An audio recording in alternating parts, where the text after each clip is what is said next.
Unlike this hotel, the online platforms such Airbnb and others do not have to collect VAT. That gives the online economy an edge over the real-world rivals. To resolve this, the EU recently approved new rules for the VAT in the digital age. eu-decoded checks how this will affect the bottom line for short-time rentals and ride-hailing services. The EU wants to level the playing field on VAT for tourist accommodation and chauffeur-driven car transport. Online platforms such as Airbnb, Uber and Bolt will need to collect VAT just as other businesses do. That could amount to as much as 25%, and the rule would apply from 2030.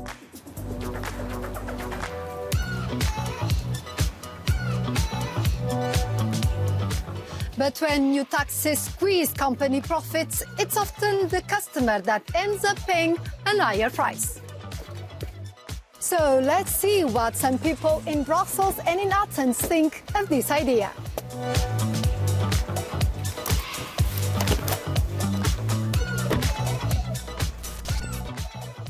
Τα Airbnb κατά συντριπτική πλειοψηφία τα κατέχουν ξένοι.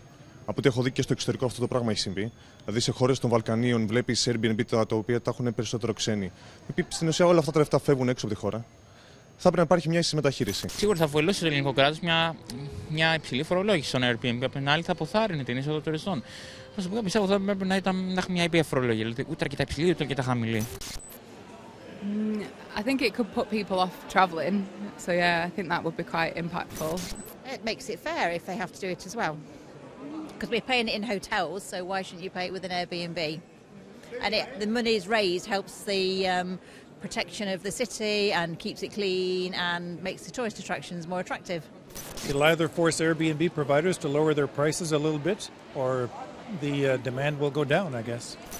Jack Schickler will help us decode the new rules.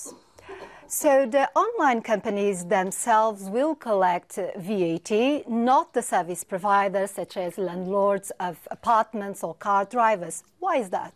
On platforms like Airbnb, you have a large online platform, Airbnb itself, where actually a lot of the services are technically supplied by very small-scale landlords, people renting a spare room or renting an apartment. And on Uber, similarly, you've got lots of drivers who possibly aren't earning a huge amount of money, don't have to register for VAT, or they're a little bit of a legal grey area whether they need to register for the VAT. So the European Commission came along and said, hang on, you've got these big, often US platforms selling services, raising tens of billions, hundreds of billions in revenues, and they're not paying VAT, while they're also competing against a lot of companies that do have to pay VAT. But some member states were not very keen on having these new rules. What concessions did they seek? Exactly. It's always very difficult agreeing EU tax laws because they have to be agreed unanimously by all 27 member states. And in this case, there was one in particular that was pretty firmly opposed. It was Estonia, which is the home of Bolt, one of the ride-sharing companies that would be very affected by this measure. And it took a number of years of negotiation for them to lift their veto. And it seems that they got a couple of concessions that the rules won't apply until 2030, won't apply in full at least until 2030. Plus, there's an extra couple of carve-outs, exemptions that allow them to remove certain categories of small businesses from the tax. And what impact is expected in terms of collection of VAT on the online economy? Well, some estimates say there could be tens of billions in extra taxes collected as a result of this move. That was the Commission's original estimate. So most people will notice that in the form of higher prices, because it's likely that those extra taxes will be passed on to the customers of Airbnb, people buying holiday lettings or people getting an Uber. That's the immediate impact.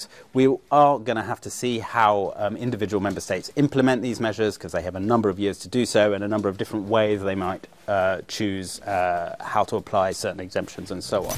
Every year, around 1 trillion euros in VAT revenue is collected in the EU, making it a key source of budgets in the member states. It is also an important resource for the EU's collective budget, which received 22 billion euros in 2023 alone. Estimates suggest that 6 billion euros in VAT per year could be raised from platforms providing short-term rentals and ride-hailing services. With us is Victoria Molnar, Secretary General of the European Holiday Home Association. Isn't it just fair that the online platforms collect and pay VAT just as traditional business do?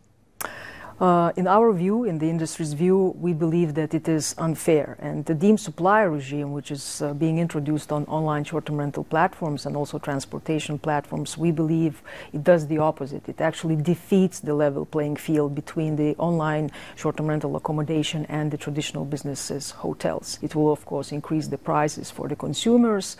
It will impose unfair obligations to online platforms, especially those which are doing business across the borders. How it will impact the small owners that use the online platforms somehow to enhance their business? So, in our view, these two categories, private people and exempt from VAT enterprises, which are offering short-term rental accommodation on online platform, they will be pushed in a disadvantaged position for the benefit of the traditional accommodation businesses, such as hotels.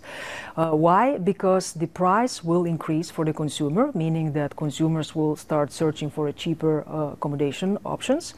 And second, these two categories, private people and exempt from VAT enterprises, will have no right to deduct input VAT. So in other words, these two categories online will be treated as businesses, but actually without any business rights and privileges. You will have some time to accommodate these new rules. They will become mandatory only in 2030. Is this enough for you to prepare? We believe that it will cause extreme fragmentation for online platforms of any size and shape in the EU because they will eventually have to understand and adapt to 27 different deemed supplier regimes in member states. And adapting to these rules really requires a lot of time. It is not just pressing one button and online platforms will comply with it. It requires lots of resources, time, energy, financial resources to comply with such complex rules. Short-term rental is currently accounted for around a quarter of touristic accommodations in the European Union. Ride-hailing is a commonplace across the bloc's countries.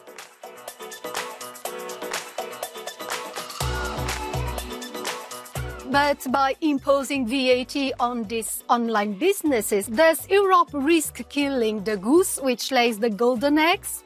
I'll be back next week for more EU Decoding.